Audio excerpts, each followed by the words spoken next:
Mesdames, Messieurs, bonjour. Ravi de vous retrouver pour une nouvelle édition des spécialistes avec une fameuse palette de la vie. Un plateau exceptionnel pour la décrypter. Christian Gourcuff, Daniel Bravo, Gernot Rohr, Reynald Noex, Darren Tulette sont avec nous.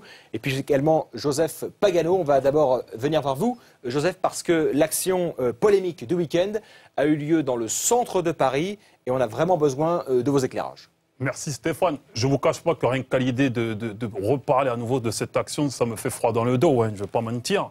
Regardez là, Thomas N'Djidjo, il est nerveux, il n'est pas bien déjà. Il n'aurait pas dû à la base. Regardez, il attaque, mais il sait que tout est mauvais. Là, il a perdu à ce moment-là. Il a déjà perdu. La jeune femme ne réagit pas, il tente un humour pathétique.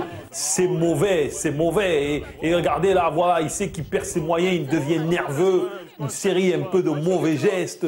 Voilà, c'est physique, c'est tactile, c'est obscène. Regardez, mauvais, c'est horrible. On ne veut plus voir ça en 2010. Voilà, ça c'est horrible. Et là, il s'enfonce, il sait qu'il va prendre de cher auprès de la commission. Voilà, il s'en prend aux médias, c'est facile. Voilà. Et franchement, je crois qu'on va plus le voir pendant un long moment sur les terrains ni dans les rues parisiennes. Daniel, vous aviez déjà vu de tels comportements ? Thomas, on le connaît, c'est un joueur qui est coutumé du fait, mais il faut qu'il arrête maintenant. À force, c'est plus possible, c'est inadmissible de voir ça. Thomas N'Djidjo, de toute façon, Stéphane, mais effectivement, on le connaît. Sale caractère. Je pense que tout le monde sait.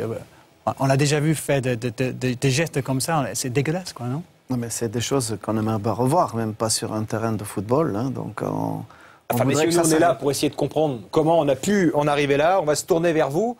Joseph Pagano, il y a deux choses très importantes à ressortir de cela. Oui, j'étais tout à fait choqué comme Daniel, hein. Moi et la France entière, je ne suis pas non plus le père de la morale.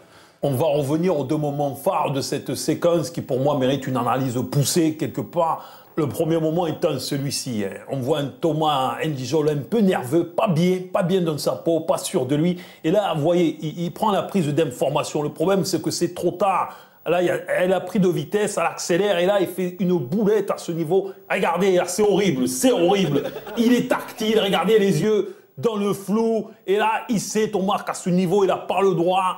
Il ne peut pas se permettre ça. Parce qu'il sait qu'il représente quelque part la banlieue. Là, c'est Paris, elle est blonde, elle est belle. Et regardez, il fait derrière ce sourire horrible. Un peu de chanteur de zouk, un peu sadique. Et elle sait que quelque part, ce qui l'intéresse, ce jeune homme, c'est sexuel. Et là, elle n'est pas sûre de ses appuis. Lui, il progresse vers elle. C'est horrible. Et là, Thomas, il sait qu'il a tout faux. Il ne peut pas se permettre ça à ce niveau. Et là, je lui mets une biscotte, le carton jaune. Et pour moi, le deuxième geste, c'est celui-là. C'est la conclusion de toute cette rixe, là, la bagarre.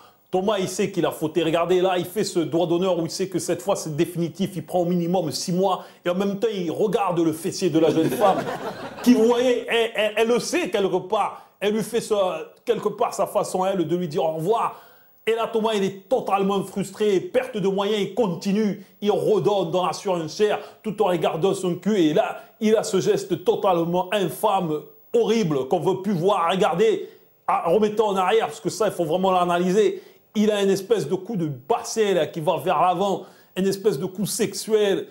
Stop, mais arrête sur image. Et là, on voit clairement, regardez, on a les bras qui cherchent l'équilibre, le sexe qui va vers l'avant, un signe d'attentat sexuel. C'est horrible. Regardez le cou étendu, le menton va vers l'avant et là, il perd un peu l'équilibre, il conclut avec des doigts. Encore une nouvelle fois, c'est horrible, on ne veut plus voir. Et là, vraiment, j'ai toujours été un supporter de ce gars, c'est un gars qu'on aimait. Mais là, il faut vraiment qu'il ait des sanctions dignes de ce nom. Et on ne veut plus revoir ça. Regardez, ils sont pro-médias, c'est terrible derrière. Regardez, il a ce geste-là encore. Regardez le regard au noir. Aïe, aïe, aïe, aïe, aïe, aïe. Non, monsieur Thomas, on ne veut plus voir ça. Et là, je suis personne, mais il faut qu'il y ait une sanction exemplaire sur ce coup-là. Le mieux maintenant, c'est évidemment de laisser la commission de discipline faire son travail face à de tels faits. Peut-être un dernier mot avant de se quitter, Christian Gourcuff? Oui, lamentable, il n'y a qu'un mot. Lamentable, c'est donc le mot de la fin, signé Christian Gourcuff. Merci, messieurs les spécialistes, de nous avoir éclairés sur ce geste consternant. Belle soirée à tous.